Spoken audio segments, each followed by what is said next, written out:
adalah pertanyaan gua untuk Amal Marhali. Bagaimana nasib 3 tim promosi, yaitu Persita Tangerang, Persiraja Banda Aceh, dan juga Persik Kediri. Nah, ini di video-videoku sebelumnya dengan Abdul Haris, kemudian Yusuf Kurniawan, mereka tidak terlalu yakin mereka akan bertahan. Ya. Nah, hanya 1 tim yang bertahan. Nah, menurut Akmal seperti apa? Ya, Apalagi dia pernah jadi CEO Persiraja Banda Aceh. Gimana, Mal? ya kalau saya sebenarnya dalam posisi juga sama seperti kawan-kawan gitu, mempertanyakan atau dalam tanda kutip ya, tidak punya keyakinan bisa bersaing secara full gitu kan tim-tim promosi. Kenapa? Yang pertama, faktor pertama adalah apakah mereka gugup atau tidak gitu kan. Karena ini adalah pertama kali mereka kembali ke kasta tertinggi gitu. Kasta tingkat. Misalnya Persik Kediri itu terakhir tahun 2014 terakhir. Juara 2 kali loh. Juara 2 kali, tapi terakhir kali main di Liga 2014. Elit itu 2014. Artinya kalau dihitung-hitung sudah 6 tahun tidak main. Persita apalagi gitu kan. Lama banget. Nah, cukup lama. Nah, plus Persiraja Banda Aceh terakhir tuh tahun 2012. Ya. Waktu saya Hafal jadi banget. Ya. Tinggal permasalahannya apakah mereka gugup atau tidak menghadapi kompetisi yang levelnya lebih di atas. Kenapa? Karena berbeda dengan Liga 2. Dulu Liga 2 mereka nggak pakai pemain asing gitu kan. Ya. Sekarang pakai pemain asing. Tapi Artinya bagus, Mal.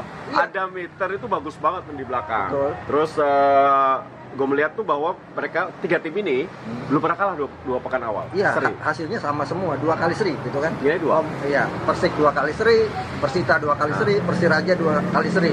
Cuma permasalahannya kalau saya suruh memilih, Anda milih mana, 2 kali seri atau sekali kalah sekali menang? Saya milih sekali menang sekali kalah. Poinnya 3 soalnya. Poinnya 3 gitu kan. Pinter juga lu. Nah, jadi apa namanya, sejauh ini memang cukup potensial, artinya misteri dan dalam tanda kutip gugup Ya. untuk tampil di kompetisi elit ini agak bisa dikurangi dengan mereka tampil sangat lepas sekali gitu kan. Sehingga tidak ada yang bisa memprediksi kekuatan mereka, sehingga tim-tim besar misalnya Bayangkara yang pemainnya cukup bagus, termasuk Madura, bisa ditahan sama Persiraja gitu kan. Yang kalau bicara hitung-hitungan market value pemainnya, Persiraja itu tidak ada separuhnya dari Madura United dan Bayangkara FC gitu kan. Tapi kemudian karena mereka bisa tampil lepas, mereka bisa meraih 2 poin awal. Tapi kan gini, Mal, tim sepak bola sukses setidaknya bertahan atau tidaknya di Liga 1 kan tidak tergantung dari berapa duit yang dia punya, berapa duit yang dia belikan belanja pemain. Gimana mereka penampilan mereka? Ya betul, tadi kan saya bilang faktor utama di sepak bola Indonesia semuanya tim sebenarnya dari segi materi pemain itu sama. Yang menentukan adalah bagaimana harmonisasi dan internal tim itu sendiri gitu kan. Kalau mereka menjaga harmonisasi, sebagai contoh nih, siapa yang bisa berpikir Atlanta bisa lolos? Iya, kan? 8 besar. Iya kan, Iya. Materi pemainnya biasa-biasa saja kalau dihitung sama Real Madrid jauh bener. Tapi karena mereka bisa menjaga harmonisasi tim, mereka bisa itu, dan ini yang sudah dibuktikan oleh 3 tim promosi ya. 3 tim promosi, mereka bisa tampil lepas tanpa beban, menghilangkan kegugupan, tampil pertama kali di kompetisi teratas, dan ini nilai plus. Tapi apakah 2 pertandingan itu menentukan? Kan tidak gitu kan. Iya kan? Masih ada 32 pertandingan. Nah, berarti sekarang permasalahan adalah apakah 2 pertandingan awal ini yang cukup bagus dengan meraih 2 poin mampu dijaga konsistensinya sampai 34. Kalau saya, misalnya 3 tim ini, syarat saya bisa bertahan, pilihannya adalah mampu tampil maksimal di laga kandang. Kalau mereka mampu tampil maksimal meraih banyak poin dari 18 laga kandang misalnya 17 dimenangkan, selamat dari ancaman degradasi. Berat juga 17, lawannya kan nggak gampang-gampang juga. Iya betul, makanya itu kan konsistensi. Artinya 2 awal ini adalah awal yang bagus, tapi bisa jadi akan menjadi down ketika kemudian mereka mengalami kekalahan pertama misalnya yang cukup telak. Gitu kan, ini kan bisa menjadi batu sandungan buat mereka untuk bisa bertahan di kompetisi elit gitu kan. Yang kedua adalah misalnya jadwal pertandingan yang misalnya Persiraja kan belum bertemu Persipura yang sama-sama jauh dari Sabang sampai Merauke itu kan. Walaupun Persipura sekarang main di Manado ya kan. Nah ini kan juga masih memunculkan tanda tanya, apakah siapa tadi Fahru Rozi Kuba sama Adam Miter mampu tampil konsisten. Ini kan juga akan sangat terpengaruh dengan masalah-masalah yang muncul nanti di pertengahan, termasuk misalnya Persita gitu kan. Hamka kuatnya dia main. Hamka masih kuat bro. Hamka udah susah banget lompat tapi semangatnya masih oke. Nah, untuk pemimpin di belakang, menurut para pemain Persita, Hamka itu cukup bagus untuk memimpin setidaknya sebagai teladan di lapangan. Tapi jangan sampai kemudian ada masalah misalnya cedera atau apa gitu kan. Itu kan bisa kemudian membuat kondisi tim yang tadinya stabil bisa langsung tiba-tiba down. Kekalahan telak misalnya yang diterima di tengah jalan nanti bisa jadi juga membuat tim sangat down. Tapi kalau melihat potensi misalnya, ada potensi besar juga bisa degradasi itu tadi. Kalau kemudian tidak bisa. Siapa yang degradasi nih? Ya tim promosi gitu. 3 tim promosi ada potensi ya. Kalau ada potensi kan belum tentu degradasi juga gitu kan. Oke. Sama yang tadi, ada potensi juara, belum tentu juara juga gitu kan. Tapi jujur lu jawab, 3 tim ini mampu bertahan nggak? Kalau saya dari hati lu paling dalam Mal, sebagai koordinator SOS dan juga pengamat sepak bola Indonesia. Saya ngelihat pengalaman 3 musim terakhir. 3 musim terakhir selalu ada tim promosi yang degradasi. Ya kan? Musim 2018 PSMS degradasi. Ya kan. 2019 Kalteng Putra. 2019 kemarin 2018 kemarin Kalteng Putra degradasi. Semen Padang degradasi.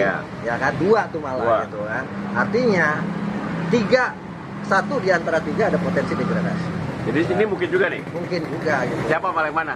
Ya bisa.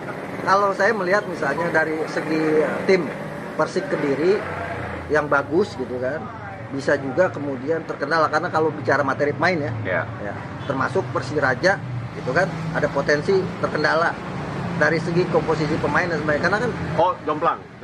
Jomplang. Kalau ada yang cedera akan terkendala ya.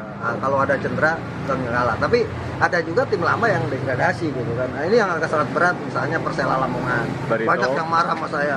So tahu lu gitu kan Persela Lamongan ada potensi degradasi. Bro, ini potensi, bro. Belum pasti. Kita belum Tuhan. Kalau kita udah bisa pastikan degradasi, itu berarti kita melebihi Tuhan. Gitu kan. Tapi analisanya adalah agak sangat berat musim ini untuk Persela Lamongan karena akan ada pilkada di sana. Nah, ada mungkin masalah-masalah yang muncul tengah jalan. Misalnya tiba-tiba tidak boleh menggelar pertandingan di kandang karena minggu tenang pemilihan kepala daerah. Misalnya. Itu kan juga berpengaruh di saat misalnya Persela sudah kehilangan poin sangat banyak. Sekarang sudah 2 kali kalah gitu kan. Barito Putra gitu kan. Bisa jadi kemudian terkendala saat ini karena materi pemain mereka yang dulu sudah hampir 50% keluar kan. Guan Absid pindah. Terusnya Paulus Tanggang Evan Dimas pindah. Hansamu Yama pindah. Ini kan agak sangat berat untuk kemudian Samsul Arif termasuk di dalamnya. Nah, artinya pelatih Jajang Nurjaman ya harus kerja ekstra keras saat ini untuk setidaknya keluar dari ramalan Akmal Makhali yang ada potensi degradasi gitu kan. Jadi prediksi saya harus diingat itu sebagai sebuah motivasi sebenarnya, bukan justifikasi. Betul, dan jangan langsung mengolok-olok tes Blue TV, mengolok Akmal, ini hanya sebuah prediksi.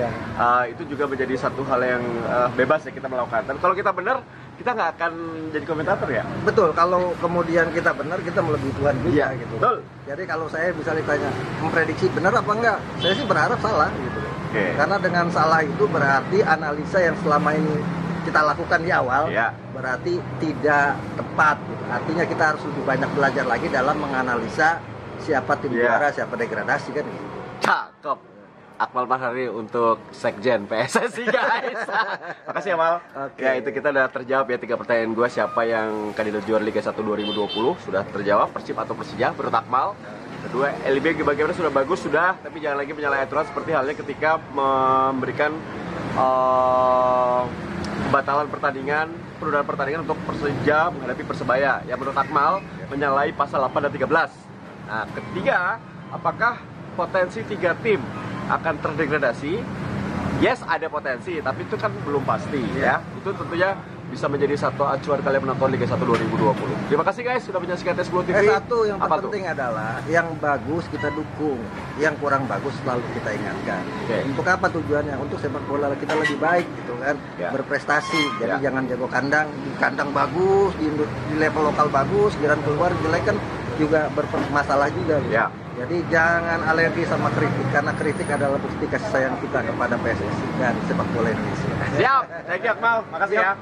Predator SOS sudah memberikan banyak masukan di Tes Blue TV. Sampai ketemu lagi kesempatan. Jangan lupa untuk subscribe, nyalakan notifikasi lonceng, dan juga share videonya kemana-mana.